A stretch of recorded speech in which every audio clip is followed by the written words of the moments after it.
The emergency sirens wailed across the Orion colony for the third time that day. Lisa Parker flinched at the sound, but kept her hands steady on the communications console. Outside the reinforced windows of the colony's main building, people ran for shelter as the sky darkened with the approach of yet another Vraxian warship. "Signal strength is dropping again," Lisa said, adjusting controls on her panel. Her fingers moved quickly despite having been awake for nearly 20 hours straight. "The jammers are getting stronger." Frank Morrison nodded as he studied the WAY defensive grid map. The colony leader's face showed the strain of 3 months under attack. His once clean uniform was stained and torn at the shoulder. The small cut above his eye from last week's bombing still hadn't healed. "Keep trying," he said. "Earth needs to know how bad things have gotten." Lisa bit her lip and continued broadcasting their distress call. The message was simple. Orion colony under heavy Vraxian attack. 2,000 civilians. Supplies critical. Defenses failing. Please send help. The colony on planet Helios had been peaceful before the Vraxians came. For 5 years, the human settlers had built farms, homes, schools, and a small spaceport. They traded with friendly alien species and mapped the strange plants and animals of their new world. No one expected trouble. The Vraxian Empire's territory was supposedly far away. Then the first Vraxian ships appeared without warning. They destroyed the colony's small defense satellites in minutes. After that, the attacks came regularly. First the spaceport, then the power plant, then the outer farms and water treatment facility. Now the colony's 2,000 people huddled in the central buildings and underground shelters. Food supplies would last another month if they were careful. Medical supplies were already running out. "Frank, come look at this," called Ben Walters from the sensor station. The colony's chief engineer pointed at his screen with concern. 3 more ships just entered orbit, bigger than the others. Frank moved quickly to look over Ben's shoulder. His face grew darker as he studied the readings. "Troop carriers," he said quietly. "They're done softening us up. Now they're coming to finish the job."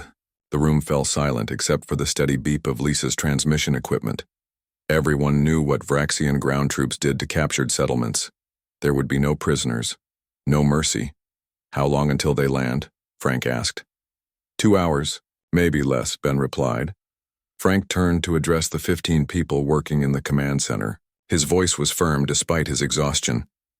"I need volunteers to help move everyone deeper underground. The old mining tunnels should hide our heat signatures. We'll seal the main entrances and hope they think we've run for the hills." People nodded and began organizing themselves. They had drilled for this moment, though no one truly believed it would come. Earth had promised that help would arrive if trouble ever found them on Helios. But Earth was 6 months away at the fastest known travel speeds. No ship could possibly reach them in time. Lisa kept broadcasting as the others prepared. Her message now included the new information about troop carriers. She doubted anyone was listening, but sending the signal gave her purpose amid the hopelessness. "I'll stay here with you," said Kate Nelson, the colony's doctor. She pulled up a chair beside Lisa and handed her a small pack of dried fruit. "You need to eat something." Lisa took the food gratefully. "Thanks. Not much appetite these days." "None of us have much appetite," Kate said, looking around the command center as people hurried to their emergency stations. "But we need strength for whatever comes next." Outside, the colony's remaining defense turrets fired at small Vraxian scout ships. The automatic weapons couldn't hurt the larger vessels, but they might delay the ground forces briefly. Frank returned to the center of the room. "Status report?" "Families are moving to the mining tunnels," said Paul Garcia, the security chief. His arm was in a makeshift sling from fighting off Vraxian scouts last week. "We have enough emergency lighting for 3 days down there. After that, it's glow sticks and flashlights." "Water purifiers?" Frank asked. 2 working units, Kate answered. "They can process the underground spring water. It tastes terrible, but it's safe to drink." Frank nodded and turned to Ben. "What about the emergency power core?" Ben wiped sweat from his forehead. "Hidden in tunnel section C and operational. It'll run basic systems and air filters for about a month." And weapons? Paul shook his head. 30 pulse rifles with partial charges. Maybe 100 conventional firearms with limited ammo. Most of our heavy stuff was destroyed in the armory bombing. Frank took a deep breath. It wasn't much, but it would have to do. The Vraxians wanted this planet badly enough to send an entire attack fleet. No one knew exactly why. Maybe for the rare minerals in the mountains. Maybe because they hated humans. Maybe just because they could. The building shook as something heavy struck nearby. Dust fell from the ceiling. That was close, Kate whispered. The lights flickered. One of the display screens went dark. They're targeting the power relays, Ben said, checking his tablet. We need to switch to backups. Frank moved to Lisa's station. Any response to our signals? Lisa shook her head. Nothing clear. There's too much interference now. She looked up at him with tired eyes. Frank, no one is coming, are they? Before he could answer, an alert sounded from Ben's console. Something's happening, Ben said, confusion in his voice. New energy signatures at the edge of the system. Big ones. Vraxian reinforcements? Frank asked, hurrying over. Ben's fingers moved over his controls. I don't think so. The signatures don't match Vraxian drives. He looked up, eyes wide. There are dozens of them. No, wait, over 100 vessels just appeared. Lisa's communications panel suddenly lit up with an incoming signal on an encrypted Earth Defense Force channel. Her heart jumped as she quickly adjusted to receive it. This is Admiral Ellen Wright of the Earth Defense Force Supreme Fleet to Orion Colony. We have arrived in force. Hold position. Help is here. The room went completely still. Lisa's hands trembled as she hit the broadcast button to play the message for everyone to hear. The voice repeated, strong and clear. This is impossible, Paul whispered. No Earthship could get here this fast. Through the windows they could see flashes of light in the sky as new ships appeared in orbit. The nearest Vraxian vessel suddenly erupted in flames. On Lisa's screen, a video feed activated. A stern-faced woman in an Earth Defense Force uniform appeared.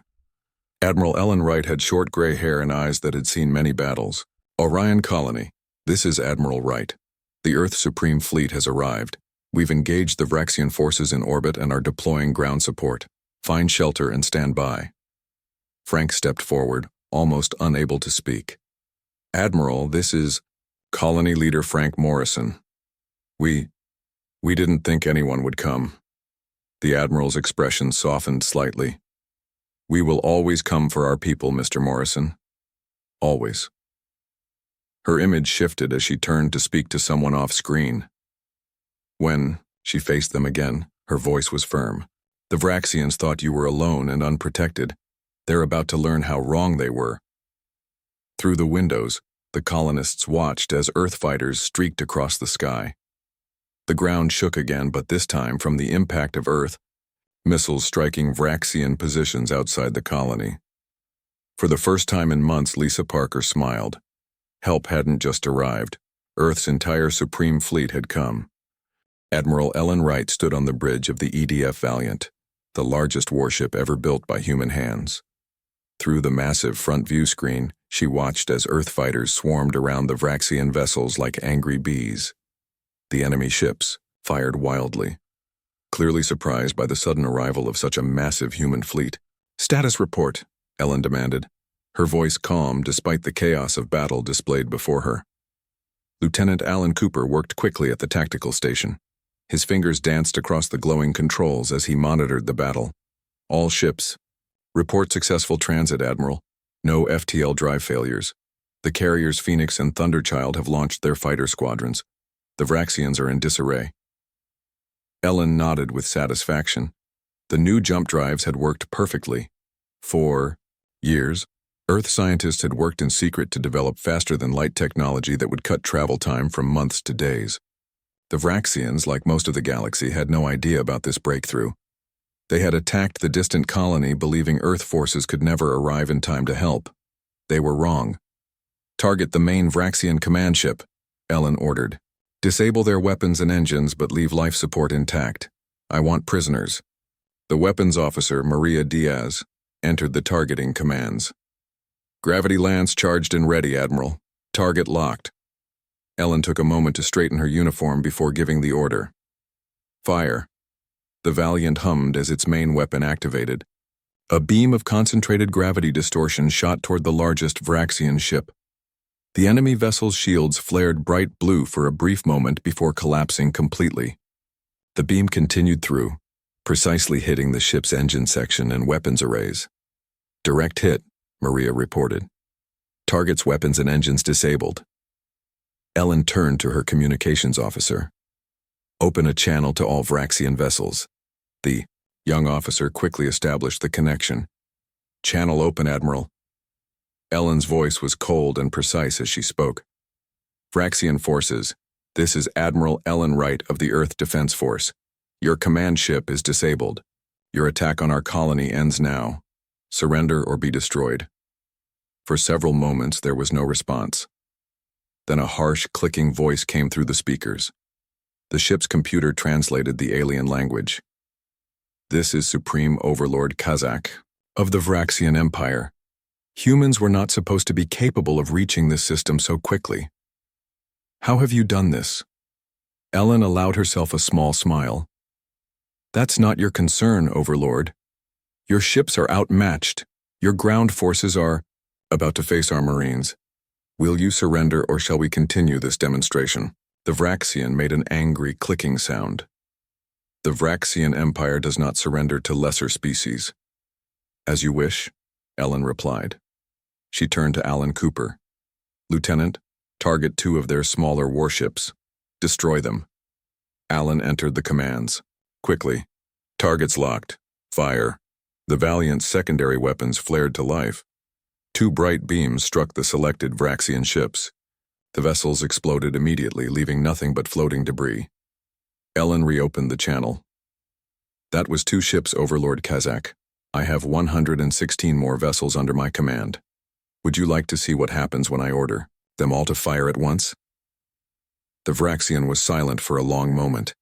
Ellen could imagine the alien commander weighing his options and finding them all poor. We will withdraw, Kazak finally said, his translated voice tight with anger. But this is not over, human. The Empire will not forget this humiliation. Ellen's expression remained neutral. You misunderstand, Overlord. You are not being allowed to withdraw. You attacked our colony without provocation. Your ships will power down all weapons. Your forces will be detained.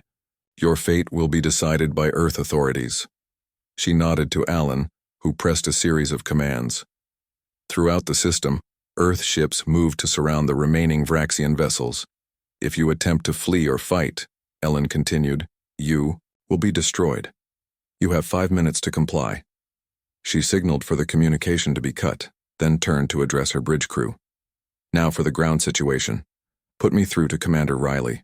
The main screen changed to show the face of Marine Commander Sophia Riley. She wore a combat helmet with its visor raised. Behind her, Marines in powered armor suits prepared for deployment.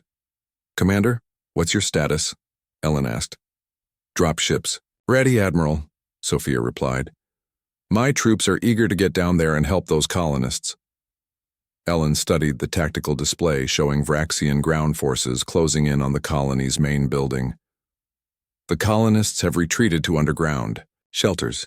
The Vraxians don't seem to know exactly where they are, but they're searching. I need your people down there immediately. Sophia nodded, her expression determined. We'll have boots on the ground in 15 minutes. The new drop pods will get us there in 5. Good. Priority 1 is securing the colonists. Priority 2 is capturing Vraxian officers for interrogation. We need to know why they wanted this planet so badly. Understood, Admiral. Riley out. In the Valiant's massive launch bay, Sophia Riley moved among her troops. 1,000 Marines in powered combat armor stood in neat rows, waiting to board their drop pods.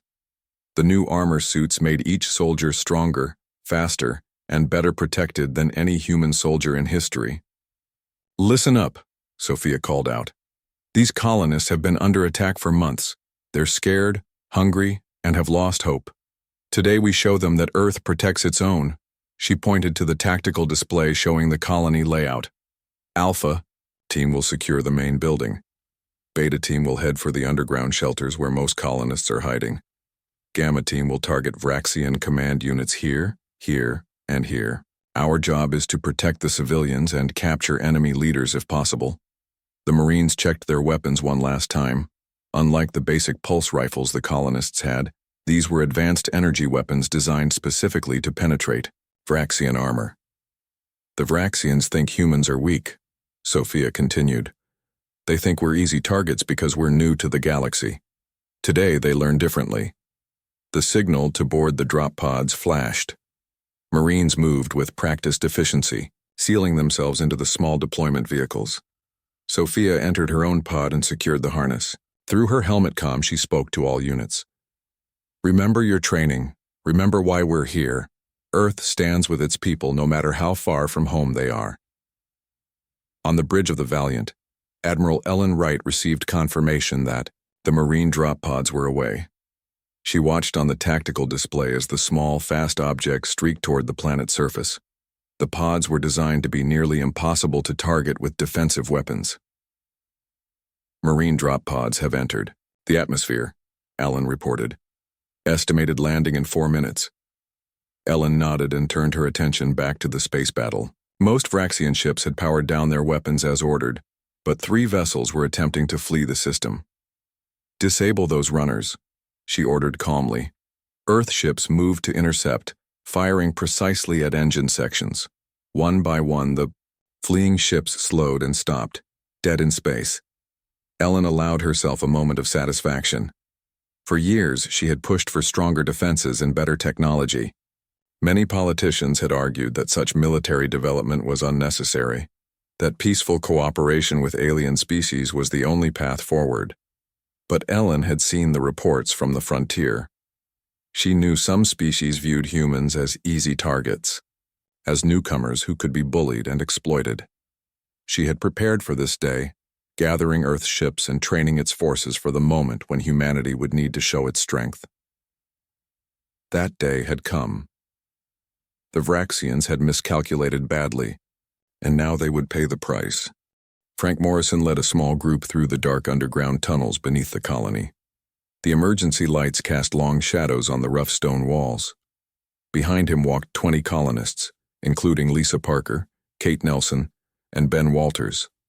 Each person carried what few weapons and supplies they had managed to save. The main group should be safe in the deep shelter, Frank said quietly. We need to get back to the command center. If Earth forces really have arrived, they'll need the colony maps and defense codes. Lisa checked her small handheld communicator. The signal is getting stronger. Earth ships are definitely in orbit. A distant boom echoed through the tunnels, making dust fall from the ceiling. That sounded like a drop pod impact, Ben said. Earth Marines use them for rapid deployment. Frank had never seen a Marine drop pod, but he had heard stories. The small, fast vehicles could deliver troops directly to a battlefield in minutes, bypassing defensive positions. If Marines were landing, the fight for Helios was about to change dramatically. This way, he said, pointing to a side tunnel. The service shaft leads directly to the lower level of the command building. As the group hurried through the tunnels, Kate asked the question everyone was thinking. How did they get here so fast? Earth is 6 months away even at maximum speed. No, one had an answer. The fastest human ships could travel only so far before needing to stop and cool their engines. The physics were well understood, or so everyone had believed. When they reached the service shaft, Frank went first, climbing the metal ladder that led up to the command building. He pushed open the hidden hatch carefully and looked around. The lower level seemed empty, but he could hear Vraxian voices from above. Their harsh, clicking language sent shivers down his spine. Vraxians on the main floor, he whispered down to the others. At least 3 of them. Lisa passed him a pulse rifle. The weapon's charge indicator showed less than half power, but it was better than nothing. What's the plan? She asked. Frank considered their options. We need to reach the main console to access the colony database. The Vraxians are probably trying to do the same thing. Before he could say more, a new sound cut through the air. The distinctive whine of Earth Marine drop pods entering the final stage of descent. The noise grew louder, ending with several heavy impacts that shook the entire building. The Vraxian voices above became agitated. Heavy footsteps moved toward the front of the building. "Now's our chance," Frank said. "Let's move." The colonists climbed out of the service shaft and moved quietly through the lower level. When they reached the stairs to the main floor, Frank took the lead, pulse rifle ready. At the top of the stairs, he peered around the corner. 3 Vraxians stood by the front windows, their tall insect-like bodies tense as they watched something outside. They held energy weapons far more advanced than the colonists' rifles. Their chitinous armor gleamed in the dim light. Frank pulled back and whispered to the others. 3 by the windows. They're distracted. We might be able to reach the central console without them noticing. Just as the colonists prepared to move, the building's front wall exploded inward. The blast knocked everyone back down the stairs. Through the dust and smoke, Frank saw the Vraxians thrown across the room by the force of the explosion. Then, through the massive hole in the wall, came the Earth Marines. They moved with incredible speed and precision, their powered armor making them look twice as large as normal humans. The lead Marine fired at one of the Vraxians before the alien could recover. The energy blast from the Marine's weapon punched straight through the Vraxian's armor, dropping it instantly. The other Vraxians tried to fight back, but they were clearly outmatched. The Marines moved too quickly, their weapons too powerful. In seconds, all 3 Vraxians were down, and the Marines secured the room. "Colonists detected," one of the Marines announced, the voice slightly mechanical through the helmet speakers. "Commander, we've found survivors." A Marine in slightly different armor stepped forward. The visor lifted to reveal a woman's face. "Commander Sophia Riley." "This area is secure," she said, looking directly at Frank. "Are you the colony leader?" Frank stood slowly, lowering his weapon. "Yes, Frank Morrison. These are my people." Sophia nodded. "Commander Sophia Riley, Earth Defense Force Marine Corps. Admiral Wright sent us to extract you and your colonists." Lisa stepped forward. "How did you get here so fast? No ship could make it from Earth in less than 6 months." "New technology," Sophia replied simply. "That's all I can say for now." "Are there more colonists?" Frank pointed to the floor. "Underground. Shelters. About 2,000 people total spread through the mining tunnels." Sophia touched a control on her armor. "Beta team, proceed to the underground shelters. Extraction of civilians is priority 1. She turned back to Frank. "We need your colony, data and maps. Admiral Wright wants to know why the Vraxians targeted this place specifically." Ben hurried to the main console, which had somehow survived the Vraxian occupation in the Marine entrance. "I can access the database if the power holds." While Ben worked on the console, more Marines entered the building, securing all entrances. Outside, Frank could see Earth fighters flying low over the colony, targeting Vraxian positions with precise strikes. "Most of our records are intact," Ben announced, "including our geological surveys and xenobiology studies." Commander Riley joined him at the console. "The Admiral believes the Vraxians attacked for a specific reason, something on this planet they want badly enough to send an entire fleet." Lisa looked thoughtful. 3 months ago, before the attacks, our science team discovered something unusual in the northern mountains. Some kind of energy signature coming from deep underground. We were planning an expedition when the Vraxians arrived. Riley's expression sharpened. "Show me." Ben pulled up the survey data. A 3-dimensional map appeared, showing a strange reading, deep beneath the mountain range north of the colony. "We don't know what it is," Kate said. "The readings don't match any known element or energy source. We nicknamed it the anomaly." Riley studied the data with intense interest. "This could be what they're after." She touched her comm unit again. "Commander Riley to Admiral Wright. We may have found what the Vraxians want. Sending data now." On the bridge of the Valiant, Admiral Ellen Wright received the transmission from Commander Riley. The strange energy readings from beneath the mountains were unlike anything in Earth's scientific database. "Analysis?" she asked her science officer. The officer studied the readings carefully. "It appears to be some kind of energy source, Admiral, extremely powerful and completely unknown to our science. If the Vraxians know what this is, it could explain their interest in this planet." Ellen considered this information. Secure that site immediately. Nothing leaves this planet until we understand what we're dealing with. She turned to Lieutenant Cooper. Status of Vraxian forces? Space battle is over, Admiral, he reported. All Vraxian ships have been captured or disabled. Ground forces are being rounded up by our Marines. Ellen nodded with satisfaction. Earth had won its first major battle beyond the solar system, but the discovery beneath the mountains suggested this was just the beginning of a much larger story. Open a channel. To Supreme Overlord Kazak, she ordered.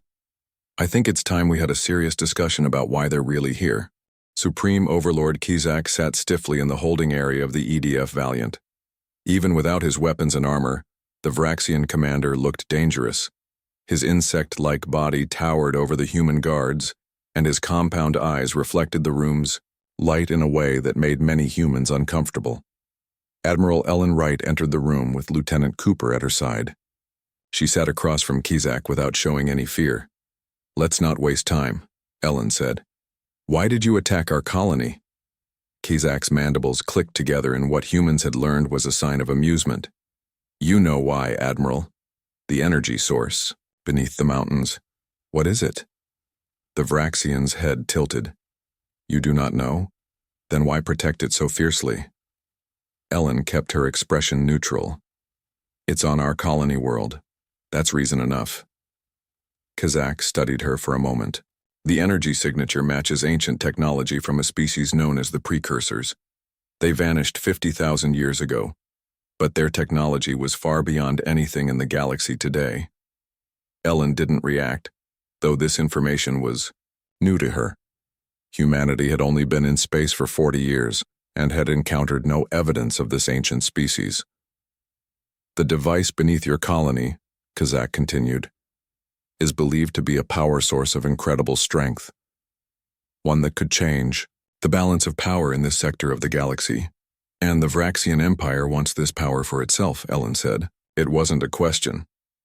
Of course, as would any intelligent species. Kazak leaned forward. How did your ships arrive so quickly, Admiral? No human vessel should have been able to reach this system in less than 6 standard months. Ellen smiled, slightly. That's not relevant to our discussion. The Vraxian's compound eyes seemed to narrow. But it is. Your new technology is concerning. Combined with a precursor power source, it would make humans too powerful. Is that why you attacked without warning? To prevent us from becoming too powerful? Kazak made that clicking sound again. We did not believe you would even know what you had discovered. The colony's transmissions indicated they thought it was simply an unusual energy reading. Ellen stood up. Your mistake then. Your ships are impounded, your soldiers captured. The Vraxian Empire has committed an act of war against Earth. On the surface of Helios, Commander Sophia Riley led a team toward the northern mountains. With her were Frank Morrison, Lisa Parker, and Ben Walters from the colony, plus 20 Marines in full combat gear. They traveled in 2 armored vehicles across the rough terrain. The reading came from somewhere in this range, Ben said, pointing to a cluster of tall peaks ahead. Our equipment couldn't pinpoint it exactly. Sophia checked the scanner in her armor.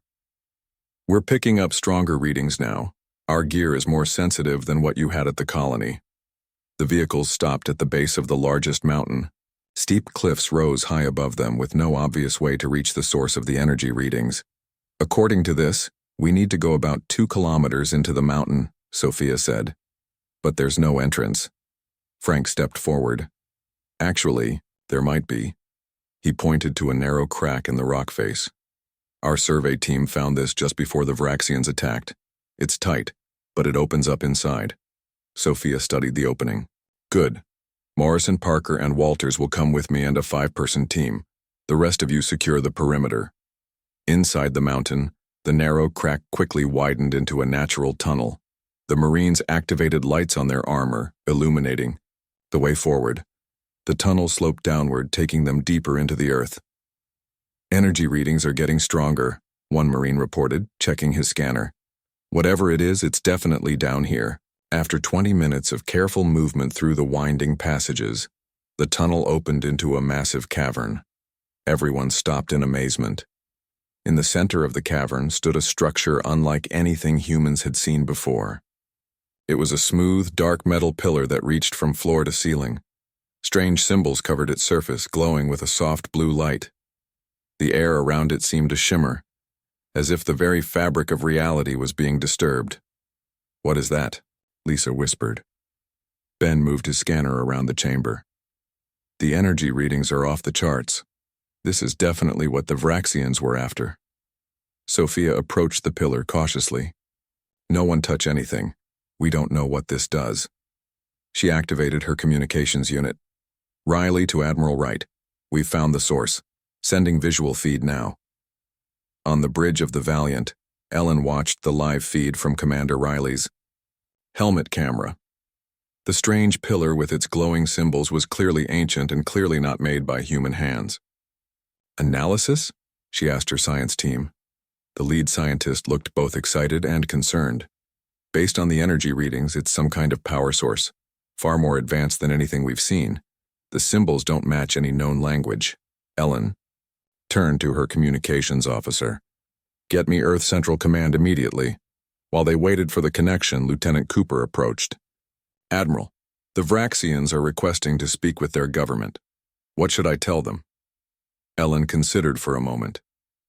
"No communication with the Vraxian Empire until we understand what we're dealing with. Double the guard on their ships and prisoners." The main screen lit up with the face of General William Carter, head of Earth's Defense Forces. His expression was serious as always. "Admiral Wright, your report says the Helios colony is secure. Well done." "Thank you, sir, but we have a situation," Ellen replied. "We've discovered what appears to be alien technology beneath the colony. Ancient and extremely powerful.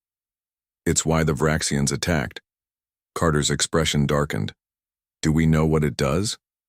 "Not yet.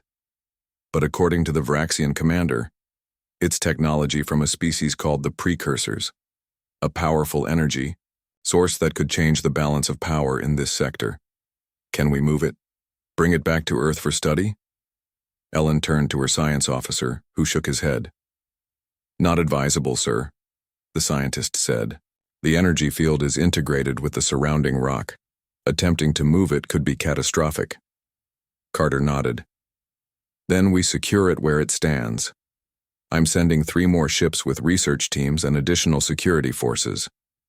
Nothing happens to that device without direct approval from Earth." Back in the cavern, Sophia and her team had established a security perimeter around the pillar. Marines set up scanning equipment and lights, while the colony scientists examined the strange symbols from a safe distance.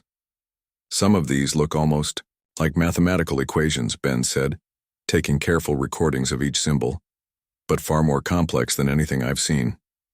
Frank stood back, watching the activity with mixed feelings. "So this is why they came. Why they destroyed our homes and killed our people. For this thing." Sophia joined him. "It won't be in vain. Earth won't abandon this colony now. We'll rebuild, stronger than before." Lisa approached with a concerned expression.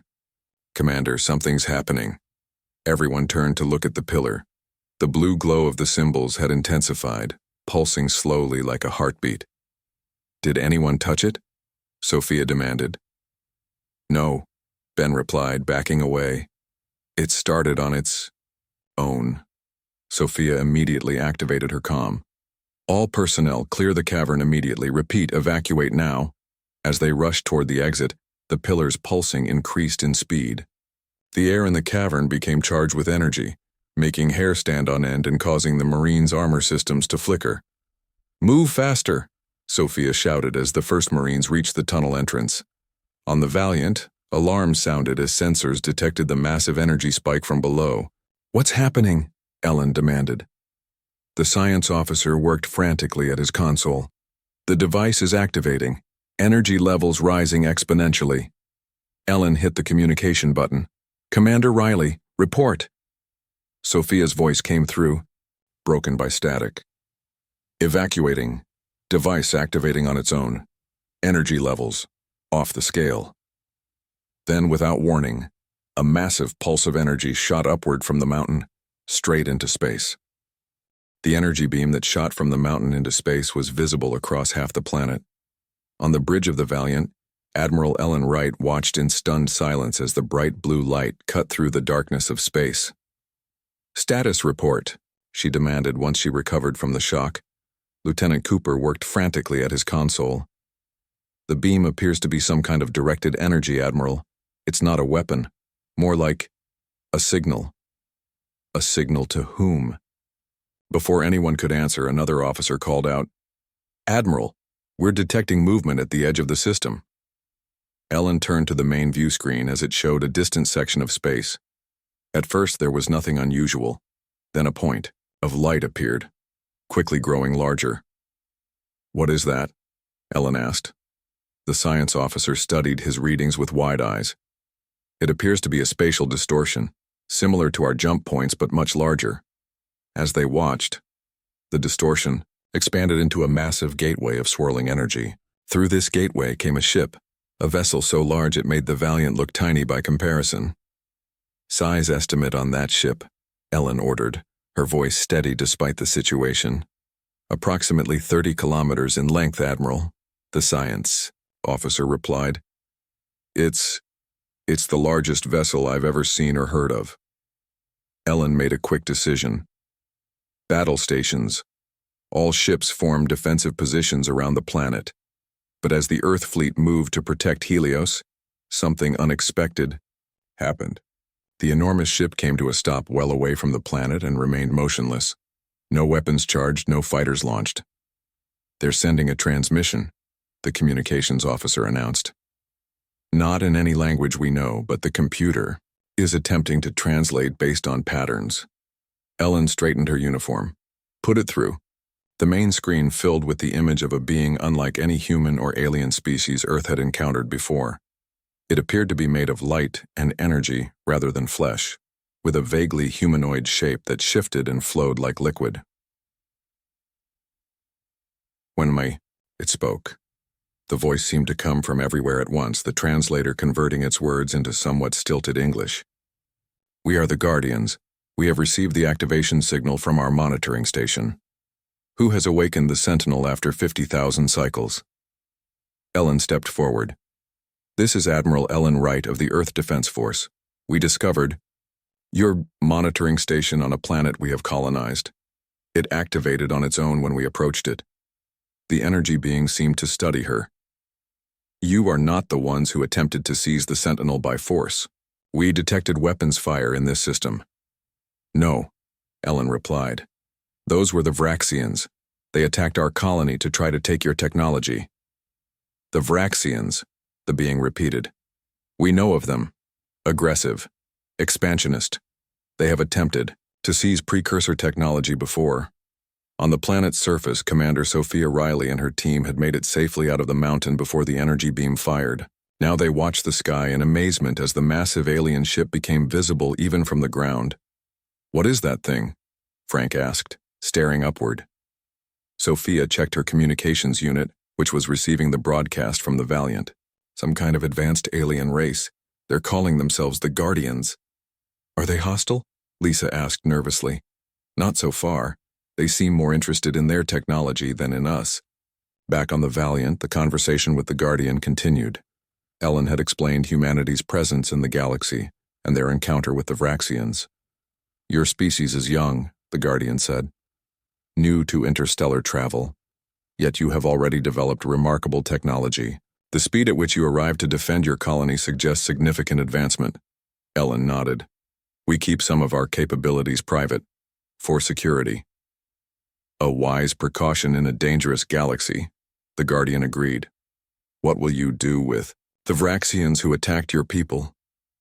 "They will face justice according to our laws," Ellen replied. "But first we need to understand exactly what they were trying to obtain. What is this Sentinel device?" The Guardian's form shifted slightly. "The Sentinel is a monitoring station, one of many we placed throughout the galaxy before we departed physical form. It watches for signs of species developing technology that could threaten the balance of the cosmos." "And what does it do when it finds such species?" "It alerts us as it has done now, not because of your people, Admiral, but because the Vraxians have been seeking our technology across multiple star systems.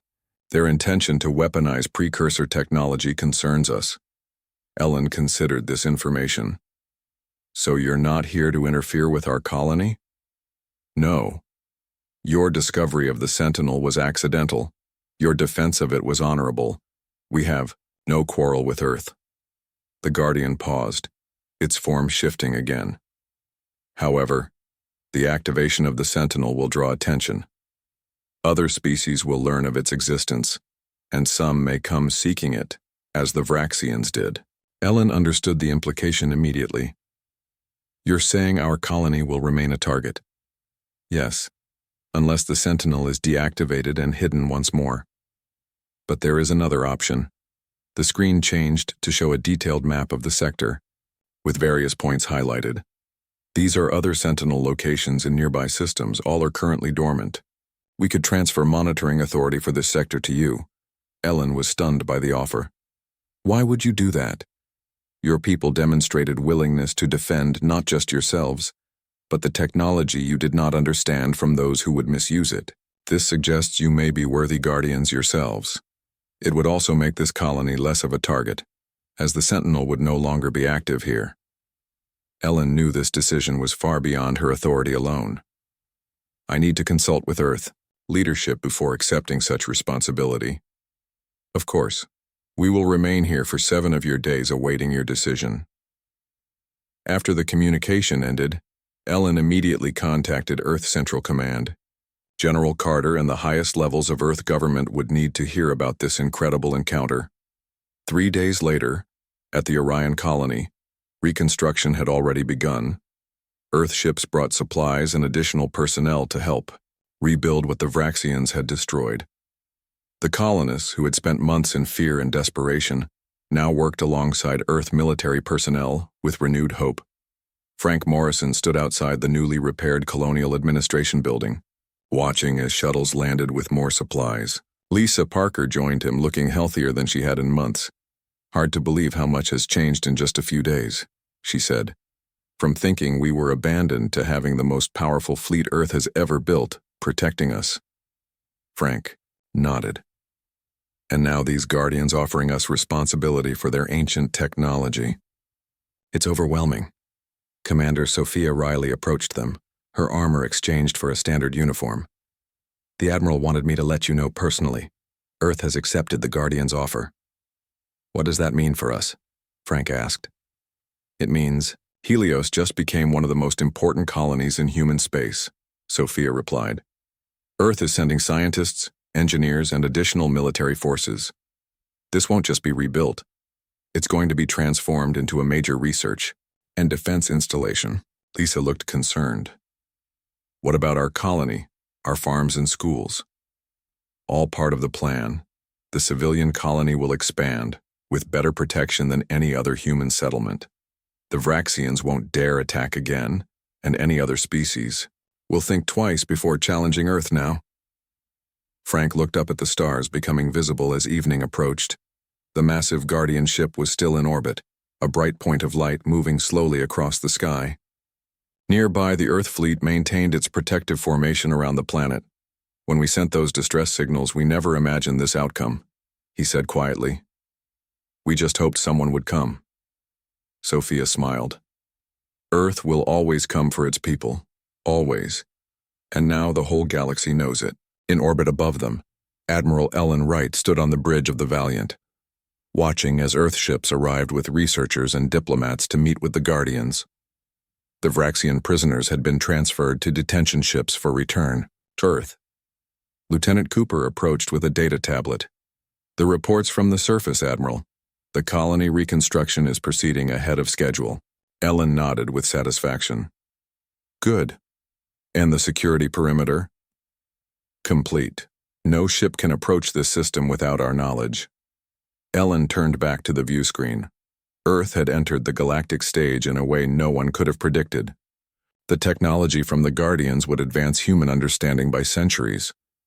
More importantly, Earth had demonstrated to the galaxy that humanity would protect its own, no matter the distance, no matter the odds. They had thought no one would Come, they were wrong.